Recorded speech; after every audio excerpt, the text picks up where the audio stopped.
तो देखो बच्चों, आज मैं आपको बताऊंगा कि जो ज्योमेट्रिक प्रोग्रेशन होती है अप टू इनफाइनाइट, उसमें हम सम कैसे निकालते हैं। देखो, जो ज्योमेट्रिक प्रोग्रेशन होती है बेसिकली उसमें जो कॉमन रेशियो होता है वो सेम होता है। यानी अगर आपकी जीपी है a r square a r cube dot dot dot up to infinity, right. तो आप देख रहे हो इसमें जो कॉमन रेशियो है, यानी सेकंड को अगर फर्स्ट से डिवाइड करोगे तो आर आएगा, थर्ड को सेकंड से डिवाइड करोगे तो आर आएगा। तो यहाँ कॉमन रेशियो सेम है, इसीलिए इसको हम कहते हैं ज्योमेट्रिक प्रोग्रेशन। अब इसमें जो हम सब निकालते हैं वो निकालते हैं s up to infinite equal to, जो फर्स्ट टर्म है यहाँ पर वो a है, तो a 1 माइनस आर। ये ध्यान रखना है, फॉर्मूला तब यूज करते हैं जब सीरीज में इनफाइनाइट टर्म्स होते हैं और उसका सम हमें चाहिए और r की जो वैल्यू है वो लेस देन 1 है।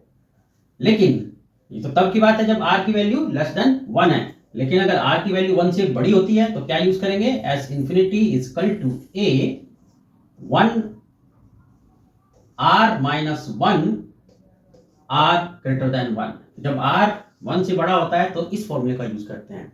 तो कॉमन सेंस की बात है कि भाई अगर r बड़ा है तो r में से माइनस कर दो, और अगर 1 बड़ा है तो 1 में से माइनस कर दो।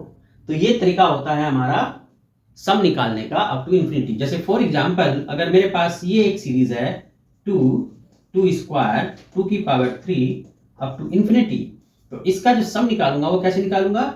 यहां देख रहे हो फर्स्ट टर्म कितना है, 2 है, यानी a मेरे पास 2 है और r भी मेरे पास कितना है, 2 है।